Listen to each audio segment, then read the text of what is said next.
What's up, and welcome to the CinePacks podcast. I'm your host, Tyler Casey, and this is episode 37. If you guys are new to the CinePacks podcast, here I sit down and talk with different creatives every week on how they started their journey of starting to create, and I also have them give some tips and tricks for beginners. In this episode, I sit down with filmmaker and photographer Ty Rogers. Ty Rogers has worked in film for a lot of big companies in the sports world. He's had 2 projects win Emmy Awards. He's worked with brands such as ESPN, Adidas, NFL Films, LeBron James, and the list goes on. Ty speaks on from being a graphic designer to actually filming and shooting sports. He gives a lot of great tips for beginners on how you can get into filming sports. He also dives into the technical aspect of some gear that he uses for when he's out filming. There's definitely a lot of great value in this episode. This is something you're looking to get into. So if you guys enjoy this episode, feel free to give it a review on iTunes. I would really appreciate it. And we don't have a sponsor for this podcast, so if you do want to help us out, make sure to go check out CinePacks. We have tons of free and paid packs over there for you. You can use them in any project, effects, transitions. Check it all out. It's a lot of fun. So make sure to check that out. Here's episode 37 with Ty Rogers. Hope you guys enjoy. Well, how have you been during this lockdown and all that? That's kind of how I've been starting off these podcasts, just because I've been Zooming with everyone. So just kind of see how it's affected your work. I mean, it's probably affected your work quite a bit because pretty much you film a lot of sports content, games and whatnot. So pretty much all that has been kind of put to a halt during this, right? Yeah, it's been different. It's been an adjustment because, like, you know, you go from like on-set filming, whatever it is, the projects I've been working on with like Uninterrupted and some other basketball and football stuff, and then it just completely just gets axed. In the middle of projects, just got shut down. Had one with like USC football, and it was after the first week, and then that's when like COVID-19 really like picked up, and they just cut it. So like that's how it is with like all filmmakers around the world, is like it's just got cut off. But I've been trying to stay busy as much as I can. Yeah. But, so just what are some of the things that you've done to like kind of stay busy during this time? Because it's been a complete switch. What are some of the ways that you found to stay busy during this? So I've been trying to find as many like editing jobs as I can. Yeah. So that's been like one thing, whether it's old footage I had that I shot or someone else shot it and then I'm editing it and putting it together, or just kind of just messing around just around the house. Yeah. Honestly, like outside of like editing jobs that I've had, I've just been working on my website, my masterclass I just dropped recently, and some other stuff, and then just kind of working out and just hanging around until this hopefully passes by here soon. For sure, yeah. I think those are some things that everyone should be doing. Definitely like honing. Like that's one thing I've been probably doing like every day is we just been working on the CinePacks website. Me and my partner Andy, we just been going through. We've been doing all like the SEO, all that stuff, and just adding as much content to it as we can. But I feel it definitely editing is a big thing right now as well. It's just definitely we'll definitely dive into your masterclass a little bit more and kind of talk about that later on in the episode. But yeah. From the introduction, you've worked with tons of big brands, Adidas, NFL. I'm not a huge sports guy, so you're going to have to help me out a little bit. But definitely just your work, you definitely look like you're one of the biggest people in your lanes. And I feel like your lane is definitely growing because everyone needs so much content these days. And I feel like there's a lot of kids who want to get into it because they can combine their passions of sports with creating media and content for sports. So tell me a little bit about the very beginning. When did like high school and around those, were you creating content? Were you playing sports? How did this all kind of come to where you are now? Yeah, so it's like, long story short, because it'd probably be a boring one, but like I didn't do anything like this until like 5 years ago. So not too long, but it's not like I'm brand new to it. But like I played sports, so I played basketball, baseball growing up. Those are the main two. And then played baseball in college, Indiana University, and then like 1 year pro, and then got released. I was a good college player, but not a pro guy. And making it to the MLB is far from happening. Less than 1% of athletes in any sport really make it. So I was like, all right, what do I want to do next? And I went to school for like criminal justice, and then so I kind of wanted to be like in that field is what I wanted to do. Juvenile officer or even patrol officer, whatever. And how old are you at this point? So I'm 20. This would have been when I graduated college, right? So like 21, 22, or after my first year of pro ball, which was right after college, so 22 probably. Got released there, and I'm like, all right, I don't really want to like do what I went to school for, which is like crazy because that's what you go to school is. Yeah. You're trying to do that, whatever your major is. So I didn't really have like a passion for doing that. So I started coaching, and so I want to stay into baseball basically. So I did a baseball coaching route for like 4 or 5 years. Kind of like went to like different schools and kind of messed around there, trying to like build myself up. But like it don't pay very well if you're not like a major sport like football or basketball or soccer. Like it doesn't pay very well. And baseball can, but like in college it just doesn't pay too well. So I was like, all right, I'm not making a lot of money. And basically like working for free almost, a very minimal salary. So long story short, 5 years pass, and I pick up a hobby of like Photoshop, graphic design work. Just a hobby, just like YouTube tutorials, like learning. So you're like 26, 27 around this time? Probably 26, 27, yeah. Yep, about 5 years ago. And so I'm picking up that, I'm learning it, YouTube tutorials, whatever, movie posters, whatever inspires me. And I learned that like quickly, and I'm like, all right, I enjoy it. So I just drastically out of nowhere switched careers to this graphic designer for the college I was working at. So I went from a baseball coach at Indiana University, which is where I went to school, my alma mater, and converted from that, no money or hardly any money, to the basketball. I worked for the basketball team there, and I was a graphic designer full time. Like way more money. Like I said, all right, I'm not gonna do the baseball coaching no more. I'm gonna do this because I had a passion. I loved Photoshop and After Effects and Illustrator and all that. And then, no video. But no video at this time. And was that one of the first times you ever picked any of that stuff up? You kind of just picked it up as a hobby then? Like nothing just a hobby, nothing, like no cameras or anything in like high school or like before that?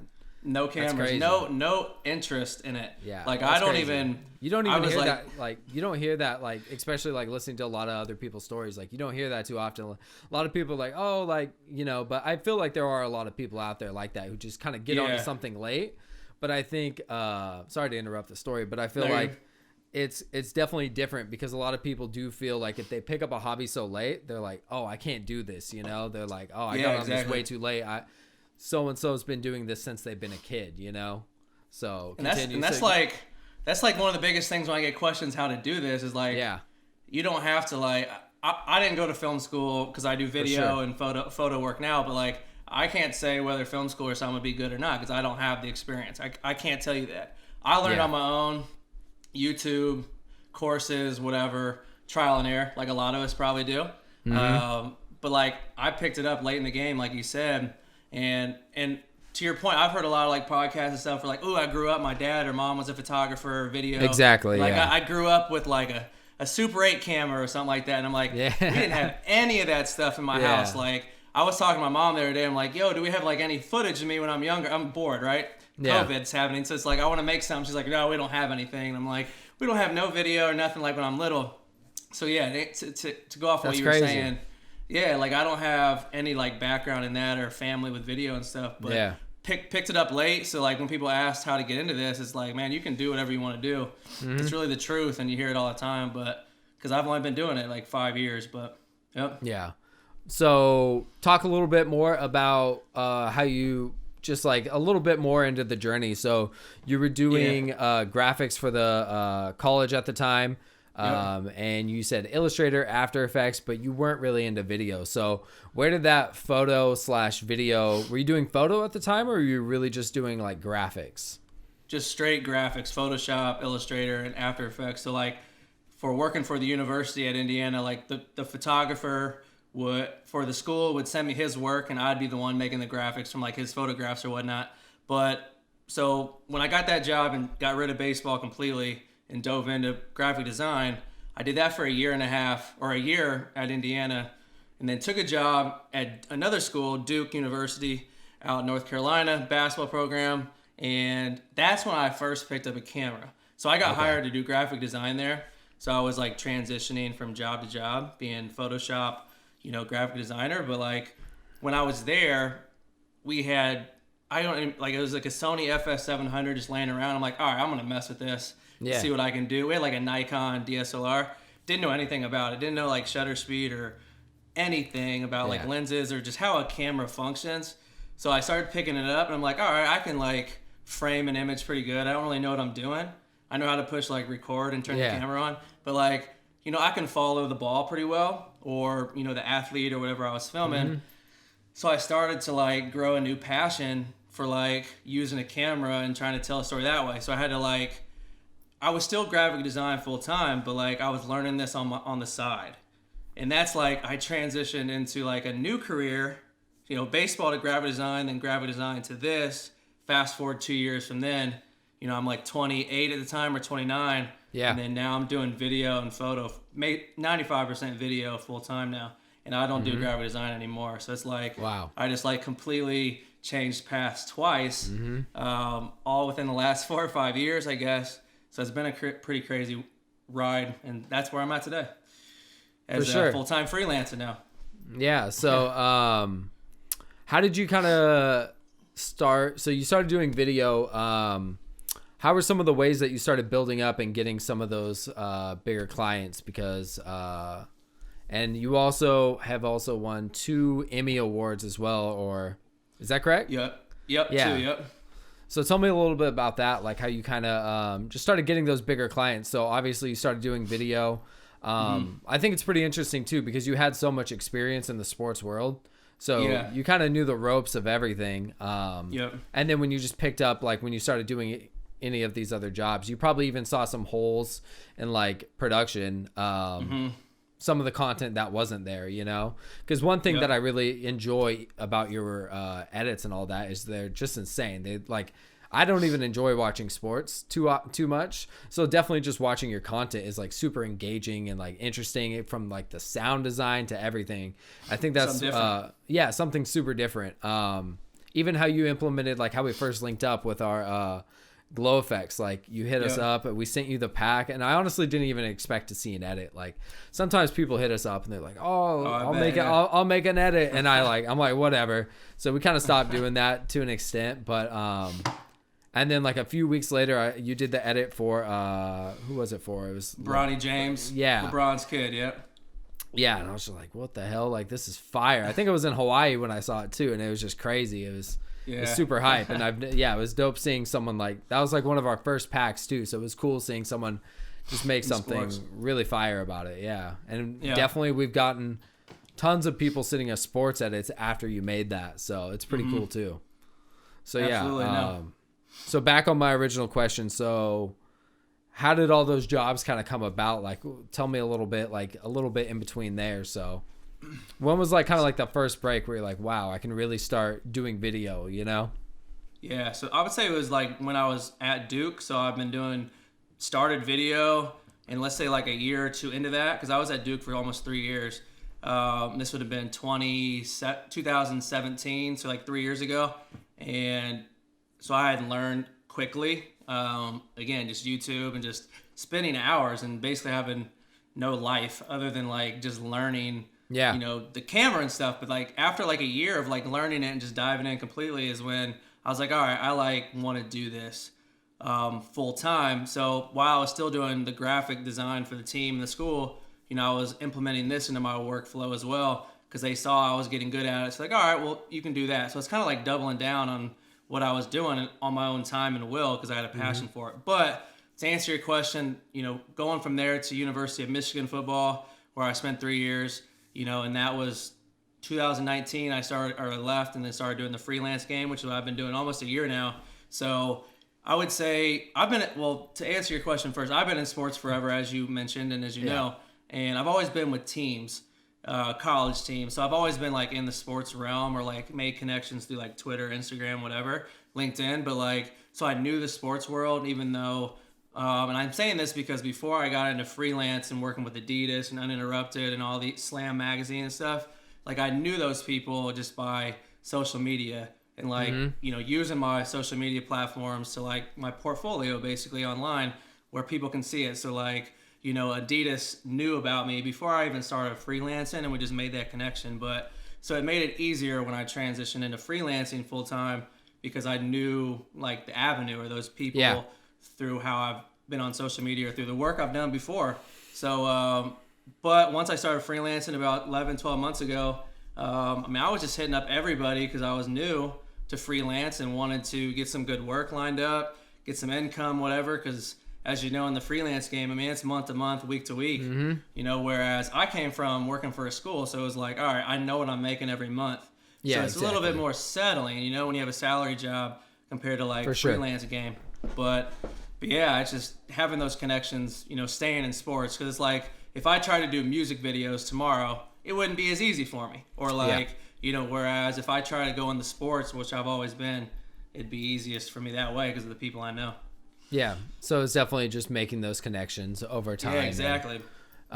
So what's something that someone might not know, like not expect, like that might be difficult or challenging for someone who wants to get into the lane that you're in? I would say something that's difficult or challenging. Ooh, that's a good question. Or just something they might not know, you know?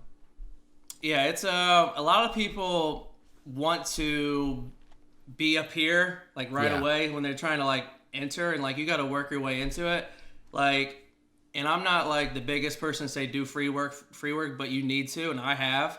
But like you just got to like, to get in, you got to get noticed, whether it's working with a high school team or a local high school athlete that's famous, or has like, you know, the more famous the athlete you work with, the more looks you're going to get on their social media page. So it's like finding the person to work with or a trainer, but like, you know, trying to not be like the top of like trying to work for the best sports team in the world, like, and just building your way up. Because a lot of people think like, oh, it's easy to get this job, when it's not, because there's only so many, you know, positions or people doing this that people have.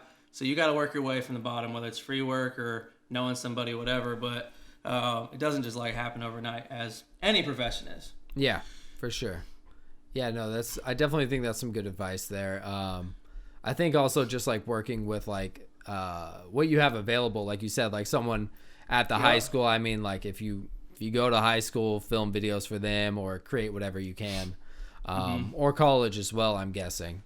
Yep, exactly. It's whatever you can like get into, and obviously you want to make money doing it, and you want to get high enough where you're making money full time and can pay your bills. But like, you got to start somewhere, and it's the easiest way for me would be high school, even though that wasn't my route. Luckily, I transitioned into college like right away because I was in college. Like I was working for the college, so it was easier to transition. But if you're starting brand new in sports in the video world, like you just got to find somewhere to get in and just go up from there, and build your portfolio online, your social media, you know, Instagram, YouTube, whatever, and you just build an audience that way.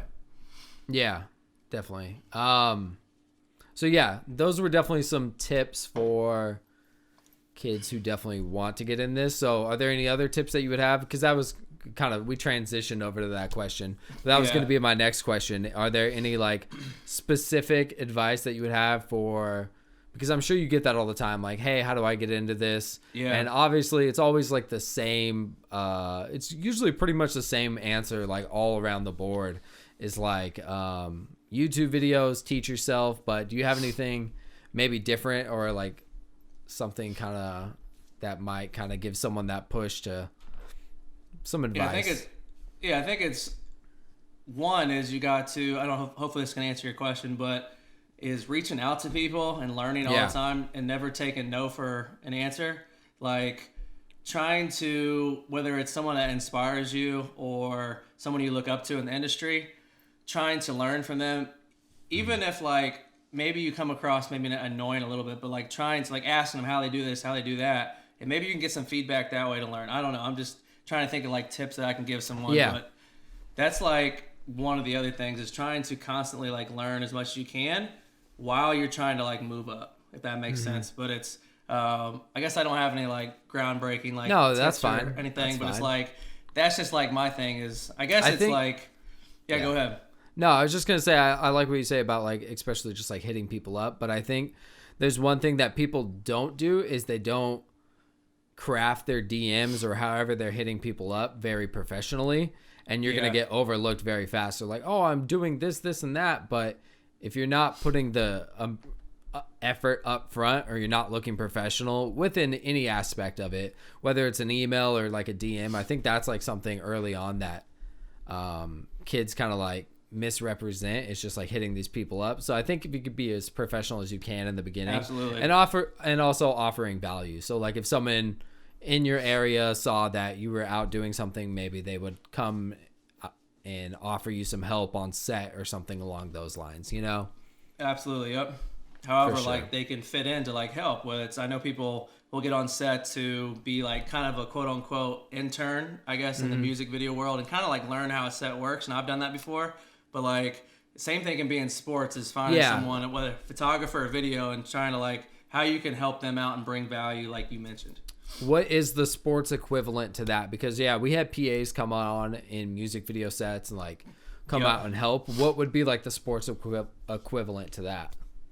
So like we have the same thing, assistants that would like come on to a shoot and carry our camera around. So like I worked, still do as a freelancer with NFL films. So like obviously not right now because of what's going on, but like NFL games, they'll contract us out. It'll be me, have an AC, you have an audio guy, boom pole that'll hook up with your your Alexa camera, whatever they provide at NFL films. But like it's the same like setup where you have your little 3-4, maybe a smaller crew than like a music video perhaps. Which you would know more than me about that, but like you'll have the person who's running your your showrunner that's making runs for you, whether it's a card or uploading footage or like, because with sports a lot of the stuff is really fast compared to like maybe music videos where all right, you go back and now you edit the piece and turn it around. However, but a lot of sports is like 24 hours after the game or less. So it's, you got people, your assistants, running cards, uploading it,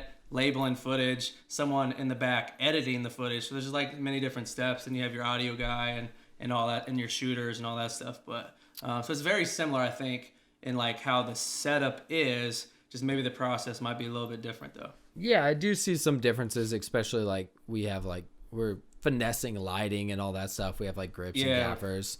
So I mean that's you're kind of just working with what you have there. Unless if it's like something more of like a promotion or something, I'm guessing it would be more similar to like a... Where sports is everything is just live instinct, right? There's no like setting up or staging. It's all instinct. You don't know what's going to happen. You got to like adjust to like what the moment is. And there's very rarely like instructing either, where like in a music video or a movie or something, you can instruct and like set the stage, but while the artist still does his thing. But in sports, you're not instructing the quarterback. You're just filming and doing, you're kind of like whatever happens in front of you, you got to adjust and like move along with that. So it's like very instinctual, but like there is some times where like you're going to do some stage lighting shoots and stuff like that to like promotional stuff, like you said. Yeah, I'm sure there's I'm sure there's different sides to it, but I think if you have the background that you have, when you do those stage things, they'll also look authentic and real as well. So I think that's So definitely it sounds like if I were to go shoot something like that, I don't watch any sports, so I definitely would probably be really out of my element and wouldn't be able to like, follow the ball or something like that. Right, I mean, I have done like, we did like, it was like something recent. It was for like a high school or something. We filmed like a basketball game, but we just needed some B-roll. But I mean, it was okay following the ball, but I mean, like, I definitely see how it can be difficult and like not to be intrusive as well. So how do you kind of go about that?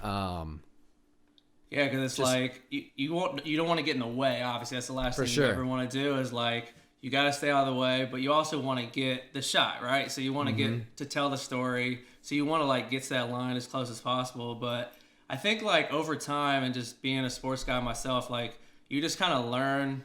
If I were to do like hockey, I've always done basketball and football, but like if I were to do hockey, I don't even know like the positions names, for example. And the reason I say that is like I've been doing basketball, football that I have played or watch a lot. So therefore I kind of know how the sport works, I guess. And you kind of like learn how these athletes, some are more emotional, some are like more outgoing, some are more quiet, whatever.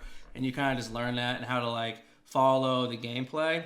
And you can kind of like after time, and I've gotten to the point where you can almost know what's going to happen. You can't tell the ball is going to go in the hole, but like how certain players are going to react to certain things, and it's just very instinctual. But yeah, that's just kind of how I've learned. Trial and error always. Yeah, for sure. So one thing I've also seen on, I think on your YouTube and in your Instagram as well, is I'm pretty sure you'll just have like 2 camera setups just ready to go. Is that like for video or is that just for photo? just because I'm sure you want to capture as much footage as possible. Is that true? You want to capture as much footage as possible? I mean, I'm pretty sure that's in anything, but yeah, with like these films that you're saying, like with the NFL films, so they want you to just get as much as you can just so you don't miss anything, because I'm sure anything can happen at any moment. Yeah, I've done games, whether it's football or basketball, where it's just me filming or a crew of like 3 or 4 shooters, where we did like a docuseries on Amazon Prime a few years ago, football season, and we had like 4 or 5 camera ops every game. So it was like we were getting as much footage that they could put in the can for like the editor to choose from, because again, like there's no staged moments in like a football game, for example, where you just don't know when the touchdown's going to happen or the big interception or whatever, and like someone might just have a better angle because they're going a certain direction, but like there's many different routes that they can take, and you position your cameras differently like on the field or on the sidelines, and the same thing for basketball without as much with more restriction, because football is bigger and basketball you have to be in one spot, but that's a little bit different. But with football, you position your cameras where if a touchdown here, this camera A might have it better than camera C, so on and so forth. So it's like, to answer your question, yeah, you want to get as much in the can as possible, especially when doing like docuseries stuff like Fall on a Team or whatnot, because you never know when you can use that footage, especially more longer form. Whereas if it's short form, which is a lot of my work too, I can get away with just myself, but I might miss a play, like the play. You don't want to ever do that. But you just never know when it's going to happen. Yeah. So when you're with yourself, what kind of gear will you usually bring? Like, so when you go by yourself, are you sometimes just creating like promo pieces, like little Instagram snippets, some cool edits, or what kind of content are you creating there? So when it's myself, it's more just telling the story of that like particular event or game. So if it's like basketball, whatever game it might be, for example, whatever the atmosphere is, the environment, the crowd, how energetic it is, or how whatever the case, hopefully it is, and it's not like a deflated game where it's just boring. And then obviously telling like the story of the game as well. So you're having that, beginning, middle, end in my edit, where you have the intro to like build up the game, pre-game guys with headphones on in the locker room, lacing up shoes, like doing whatever they do before a game. And a lot of players, surprisingly, are like different in how they go about their pregame stuff, where you can build up that intensity or anticipation for the game and then tell the story of the game. And that's not just like highlights, like, okay, he makes a dunk or a 3. It's great to put those moments in, but like what's happening behind you? Like turn around and like maybe that's like the best player's mom or dad right there. And maybe they're like really energetic or outgoing. Yeah, like, for sure. What's happening in the environment? The coach, the referees, fans. I mean, you name it. It can be anything. But that's basically what I'm doing with like a one-man crew. And even the same thing with like more of the shooters. It's just telling the story of that game and how it unfolds. Yep. Cool. And what kind of gear will you usually bring with you on like one of those? Like, what are like some of the lenses that you might bring? What are some of your go-to lenses, cameras, etc.? So I've shot with a bunch of cameras. Currently, I'm taking my red Gemini 5K camera on. Absolutely love that camera. But before that, I would do a Canon 1DX Mark II, which is good for video. Photo is why I got it, but like I can do video as well. And it's pretty good. And then Sony FS7 I used before that. It's a good, $10,000 camera, but the red is what I have now. It's like what I've invested in for freelance. So I would take that. And then lens choices would be 70 to 200 Canon. So I use a lot of still lenses just because of price. I don't do much renting, but sometimes I will get like a cinema lens or something. But I just use still lenses for the most part. So Canon 70 to 200, Canon 24 to 70, Canon 35, Canon 85, and then I have like a fisheye that I use rarely, like a 12 or 16 millimeter. But like I take like 5 or 6, but mainly use for like basketball. The 24 to 70 is good, especially when shooting 4 and 5K. But football, you got to have the 70 to 200, or if you can get like something bigger, a Canon 30 to 300 or 50 to 1000, which is crazy expensive. You'd have to rent it. Those are ideal as well. But I just stick with these lenses because that's what I have. But they're good lenses though. Cool. Yeah. So on the red, are you pulling manual focus on that? Because that's pretty crazy. Yeah, so when I do photo work, which is rarely, it's always auto, but when I do video, I've always done manual ever since I started. Yeah. You have more control, as you know. For So sure, yeah. I mean, I can imagine with all the different players and all the different foreground objects. Just running. Yeah. The focus of, if you're doing autofocus with basketball or even football, like it just be hunting all the time. Yeah. All right, I want to focus on, so you have to shoot manual in my opinion. For sure. So that's definitely like a acquired skill, because especially like on those long lenses that definitely take like a lot of practice to like track. Yeah. Mm-hmm. For sure. And then on the and it's heavy. Like with like music videos and stuff, you can have like a tripod. With like basketball, you can't have a tripod. So like you can't have anything. It has to be shoulder rig or handheld. That's on. And in football, you can't have a tripod either. You can have a hi-hat, which is you guys, I don't know if you use like hi-hats. Yeah. That's more for tripods. Like event stuff. Yeah. But you can't use like a big tripod. And the reason I say that, because not only you got to learn to like manual focus and like zoom at the same time, zooming in and out and manual focus, which you just learn that over time. And I've gotten pretty good at it because I've done that forever doing video.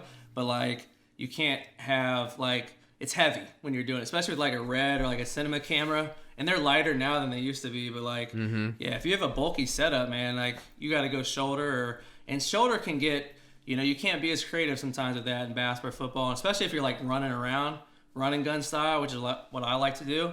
I like to just have it in my hand and just kind of go. That way I can just zoom around the park and just go from there. For sure, yeah. I mean, definitely with the cinema cameras, you can get a little bit more stable footage shooting handheld. Yeah. But even still, if you're at like 70 to 200, I still feel like that's a pretty long focal length, and it might look a little shaky. So are you filming a lot of higher frame rates as well to kind of like smooth out the... But also that kind of adds a little bit more movement to the scene as well. Like if you're, it's I've done both, where it's like I want like a steady shot versus like, you can intensify it with like some shake and stuff like that. I incorporate that sometimes in basketball, but like the 70-200 has IS built in or whatever, image stabilization, so it helps a lot. But but the 24-70 doesn't, so it's really light. But you're gonna get some of that shake in that lens, being a still lens. But the IS, it helps a lot. But I kind of like the shake sometimes. It kind of depends on like the game. It like just, I don't know, just the look of it. But yeah, I'll crank the shutter speed up sometimes to get like a crisper look. Where that's just my style, I guess, sometimes. Yeah. But I'll just play with that, because inside, like in these gyms, you have no control over the lighting. So like, and half the time in basketball, like the lighting is terrible. Like I've seen like different color fluorescence. I'm sure you've seen that. It's like awful, like super like yellow, or sometimes a lot of flickering, and you got to like adjust to get rid of that. But like, man, I've been in some gyms that are just awful. You'd be surprised. But like NBA arenas are better, but like college and high school, awful. And then like football games, you got to shoot at like high noon. A lot of the games for football outside are 12 o'clock, 1, which, as you know, is like the worst time. And I don't have someone with like a diffuser over me or anything like that. It's like just straight, you got to use an ND filter and all that. But like, it's just kind of run and gun from there. Yeah, for sure. That's one thing that I have enjoyed as well, is like, especially like seeing your content versus like actually watching a football game. It's just because it's more cinematic. Like definitely like on the sidelines, or like, I don't even know what that camera's called above. Like it just looks more like the classic, whereas like these are like more cinematic. There's depth of field. There's like the camera movement. It's more like artistic with the edits and stuff. Yeah. So that's one. The all 22 camera up top for like football. So it's got 11 players and 11 players on both teams, and it's showing all 22. Yeah, it's just TV broadcast, right? And TV broadcast. Exactly, broadcast cameras where they just got to get the play and they can't miss it. So everybody looks like miniature like ants on the screen. But like when I'm down low, like I'm shooting zoomed in to make it look like a movie, right? Punch it in, get some like foreground blur, get some bokeh in the background, something that's pretty, right? Looks like a movie cinematic. But you have the chance of missing the play though, especially when you shoot tighter. You're shooting tight on the quarterback and he just throws like a Hail Mary. You got to like rack out and you got to find the focus. Like it's not easy. Yeah, even find the football, yeah. Exactly. That's the toughest thing, is finding the football on deep throws. Because not only that, you're panning most of the time at the same time. So it's like, unless you're downfield and the ball comes right at you, but it's not easy. So for a lot of people think, oh, we can do it football, but there's a learning curve for sure. And I'm still learning. I mean, it's not the easiest to follow a ball. So what's it like working around like the TV broadcast stuff on the bigger games, like on the sidelines and whatnot? Is that kind of a challenge in itself? It can be, because with sports, like broadcast, the TV broadcast will wear, they have like vests. So like there's red vest, blue vest, tan vest.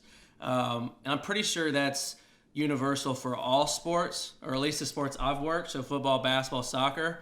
Where the red vest is TV broadcast, meaning do not get in their way. Whenever they go in front of you, you cannot complain, because they got to get the shot for live broadcast on TV. So they can go on the field. They have pretty much the right of way, whereas like me would be a blue vest, the in-between, whoever I'm shooting for or whatever. And it's, all right, as long as I stay out of the red vest way, I'm good to go. And then there's the tan vest, which is like, I guess the third group, where they kind of like work for more like social media, just like quick stuff with phone. But like, so there's a few different tiers, but we all interact together. Cool. All, different types of people, but obviously we're shooting for different, things, where it's, me more cinematic movie style versus, broadcast, just wide, all 22, capture the play. Not as sexy, but like it is what it is. Yeah. It has its purpose, for sure. Yeah, it has its yep. Cool. Let's get into some of these questions. Let's see what we got here. Got a handful. Been getting a bunch of spam on these. Have you ever posted questions recently on Instagram? I haven't, but I need to. Yeah, you're going to get a bunch of spam. It's horrible. Like, there's people running like bots now. Yeah, there's like, I thought bots were kind of like gone a little bit, but then when you post questions, for some reason, there's like, just can't get rid of the bots. It's weird. Yeah. Someone says they like your timelines. That's cool. Nice. It's not a question, but Carmen Griffith wants to know, when is the masterclass out? So the masterclass is out. Yeah. Talk a little bit about that. Let me, what's kind of in the masterclass? What are you kind of going into detail with? Who is the masterclass for? So me being 99% sports, it is probably best if you are in sports to get it, but it's universal for anyone who wants to learn video editing inside Premiere Pro.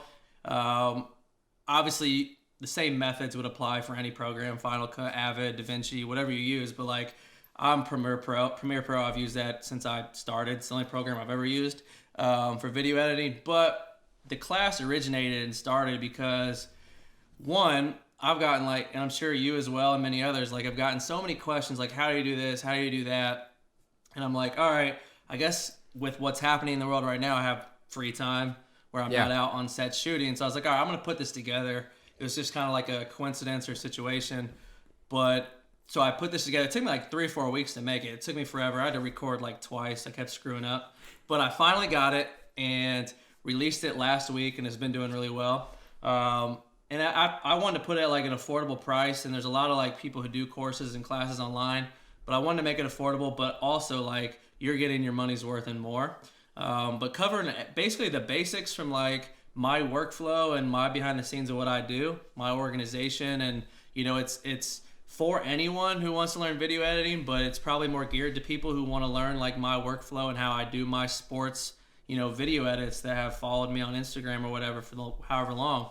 But basically, I just take them inside Premiere Pro, screen record, and go step by step on like how I do certain things or why I do it, and kind of talk about what we've been talking about, like a breakdown of like a game and how I cover it with my camera or someone else, and kind of just show them all my footage and how I shoot a game and all that stuff and put it together to tell a story.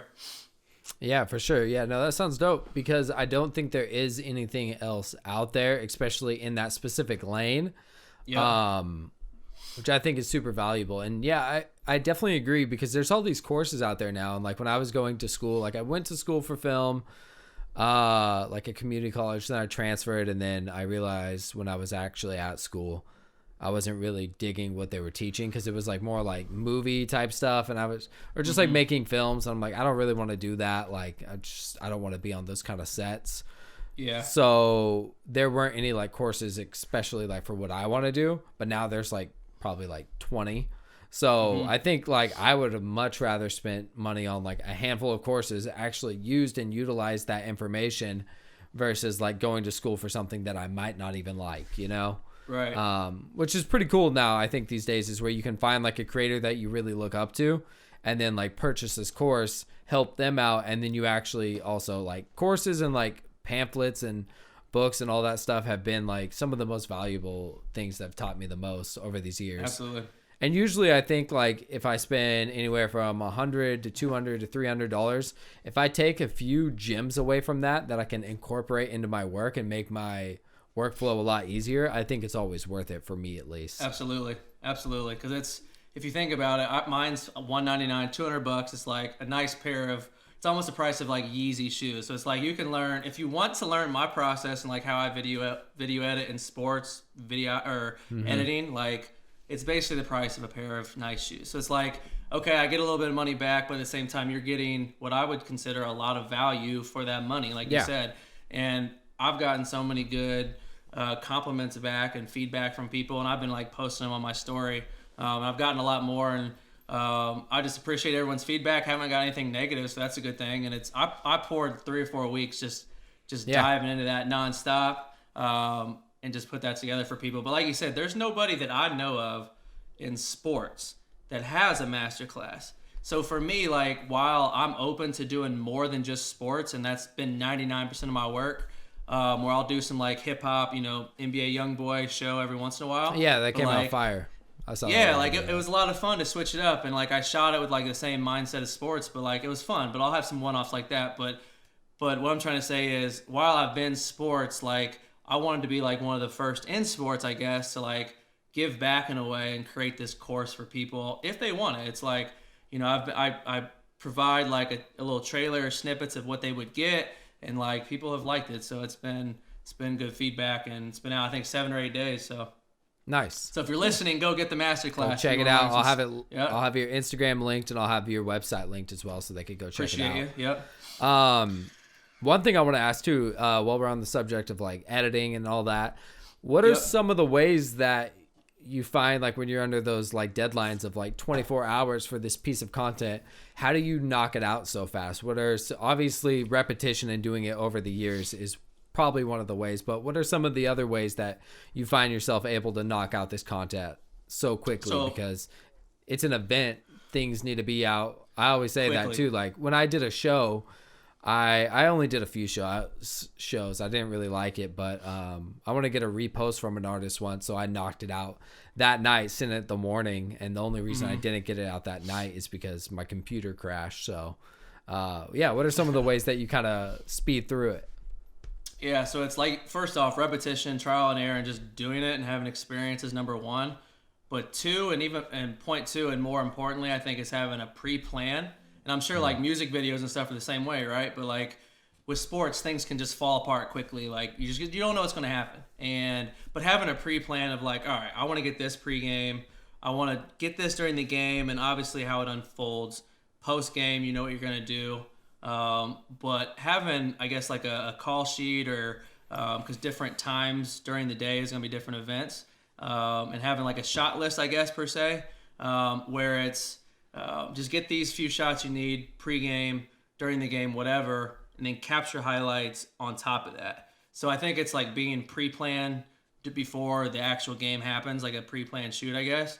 That can help, but that can always fall apart. But because you got, like, to tell a story of a game, you got to have B-roll shots to implement to tell the story.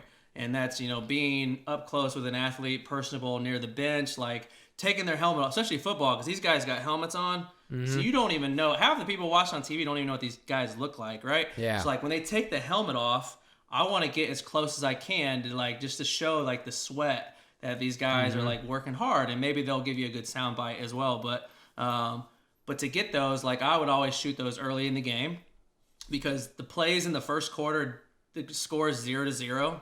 Those plays don't matter. So, like, my philosophy when I'm shooting a game is basketball, football, get all the B-roll, a tight football shot, or a quarterback snapping the ball, or crowd shots right in the first quarter. If I miss a touchdown early in the game, I don't care. I don't want to miss a touchdown late in the game, because it could be the game-winning one. So, and I also don't want the game to end and I don't have my B-roll during the game, the full stadium or whatever the case might be, for sure, or the bench. So I get that out of the way, and then I shoot highlights and rely on that later. while incorporating that. But I think repetition, pre-planning, and just kind of being as organized as possible. Maybe it's a music selection. Yep, music selection. Whatever, I use Music Bed now, but like whatever the case might be, maybe working with like a record label and getting whitelisted for a song, which I did a lot with the Uninterrupted pieces when I worked with them. But being as organized, basically having like the timeline set up before the game, if that makes sense. All right, here's my song, here's what I'm going to do, and now I just go film the event and kind of put it together. But that's, I think, but like you learn as you go. Yeah, it definitely kind of reminds me of like documentary filmmaking as well. Yeah. Whereas like you can put, I think it's a little more crazier in documentaries, but you still have to do a lot of pre-production and like planning for a documentary. You don't know how it's going to come out, but you do have these select B-roll shots and things that you want to kind of fill in that story. And you kind of create the story up as you go is exactly what it sounds like. But yeah, let's see what other questions we got. Yep. All right, cool. Let's see. Someone wants to know, what's your favorite clothing brand? Favorite clothing brand? Adidas. All right, there we go.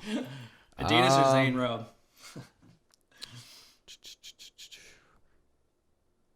If you, WMR Hip Hop wants to know, if you could go back in time and change one thing, what would it be? Maybe something in like your career, or if you kind of like the question, if you had the knowledge you know now, what would you go back and change or do differently with your career? That's a good question. I don't do much looking back. I don't know if that's good or bad, but like that's a good question. I try to live in the moment and look forward. But like if I had to change something in the past, man, move out to LA sooner because I love it out here. No, let's see. I would say, that's a tough one, man. It's like, because a lot of things have fallen in place, I guess, and how I've wanted it to turn out. And it could always be better, right? Like, you could always be in a better situation. But I think just keep reaching out to people and try. I would say balancing. Here's my answer to that question. Balancing my passion of wanting to learn what I do and the work I was doing with making connections with people. I've made a lot of connections with how my work has turned out and people liking it. But I think getting more on like the friendship relationship level and just balancing time, which I've gotten like, you know, connections with people, but balancing from like, all right, I need to stop like trying to learn something new or working and like just connect with someone on a human level to where that can help me in the future, which I've done a good job of that. But I would say that's one thing to answer his question or her question. No, was. Yeah, that's pretty good. I like that answer. I feel like I definitely need to do that as well. Because especially recently, I've just been stuck editing. So. Man, I know the feeling. It's like you just get locked in. It's like you don't know what else is going on in the world. That's just part of our business, I guess. For sure. Someone wants to know, Slaptime Films wants to know, how do they get rid of grain? I'm guessing that's what they're talking about. And their nighttime footage. How do you deal with like? Do you have problems with like grain? When filming those like nighttime scenes at games, or is it usually pretty well lit? It's pretty well lit with like the stadium lights. So obviously if you're shooting basketball or a sport inside, it's going to be the same. You know, the lighting can suck, but it's going to be like the general same area for the most part. But outside, obviously you got cloud cover, you got, you know, high noon sun or rain, whatever the case might be, or a night game where it's, you know, you got stadium lights, like that helps. But like, I would say I usually shoot with more primes at nighttime, now that I think about it, just to open it up a little bit more, which makes it harder to follow ball when you're shooting 1.4 to 2.8, whatever. It's harder to follow the ball, but like... you also can't zoom out as well when you're on prime. Exactly, when you're on a prime, exactly. You're kind of stuck with the frame you got. But that's just what... I was probably using a prime for like what shot I wanted to get. You know, following ball would be a zoom lens all the time, telephoto, but I'm assuming they're talking about like when they don't... at nighttime when they don't have good lighting. I mean, obviously a 1.4 lens is going to help, or just some effects inside Premiere or whatever to get rid of the noise. But like for me, I've always had good lighting, or I try to at least. Yeah, that's good. Yeah. Cool. This is an interesting one. Jace Elliott wants to know, how important is it to have a 4K camera? I would say nowadays, you know, obviously whatever your budget allows, you got to, you know, work with what you got, but I shoot nothing but 4 and 5K.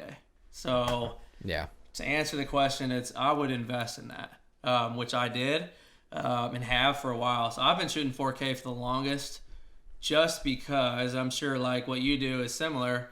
Like I have the option when I'm editing in a 1080p timeline that I can keyframe, and I have multiple different shots. I can go wide or tighter with the scale inside Premiere, so it's like that. It just gives me more resolution to work with in post. So yes, I would invest in a 4K camera. 5K is great with the red, but like 4K I think is good. I think 4K is all and it's super cheap now. I think you can even most iPhones shoot 4K now, but even like there's cheap cameras out there like the Panasonic G7, the A6300, those like smaller little DSLRs shoot 4K, and I mean you don't have to export in 4K with pretty much any project. I usually don't unless if it's for like YouTube, but some music videos I will because I like the way it looks like with the 4K if I didn't do too much scaling. But I even shot like an 8K video once, and that was crazy. Like I had so much room to like stretch. Oh man. So I did a bunch of like tripod shots, and I like what's it called? Just like did a bunch of keyframe movement. So it was fun.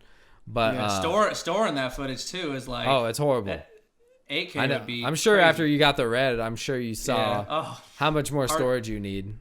Way more, especially because I'll do the 5K to get the full frame on the red, and when I'm shooting with my Canon lenses, 4K it's going to be cropped a little bit, which I'm cool with that. It actually helps me sometimes with sports having the crop on there, but when I shoot 5K, I get the full frame sensor, so that's why I would shoot 5/4 sometimes. It just kind of depends. But like you said, like I'm shooting 4 most of the time, but I can shoot 5 if I want. But yeah, keyframing, scaling, all that. It makes a world of a difference. And I think like the black, if I were to get like something that was cheaper now, probably that Black Magic Pocket is like, those are cool. I've used it one time and I liked it. You've maybe used it more, but like for the price, it's crazy. It's a crazy good price. Yeah. I even seen, cause me and my friend were just talking, they just dropped the red Komodo, or they're going to drop it. It's a smaller red. It has what's that new Canon mount? I always forget the name of it. It's the one that's on like I don't know. It's that mount, but you could change out the mounts and whatnot. It's like PL? Not PL, no. No.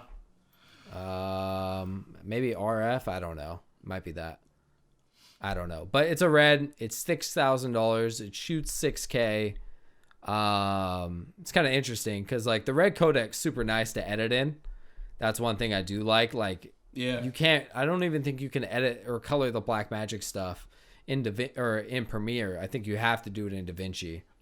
It's kind of hard. I think. I don't know.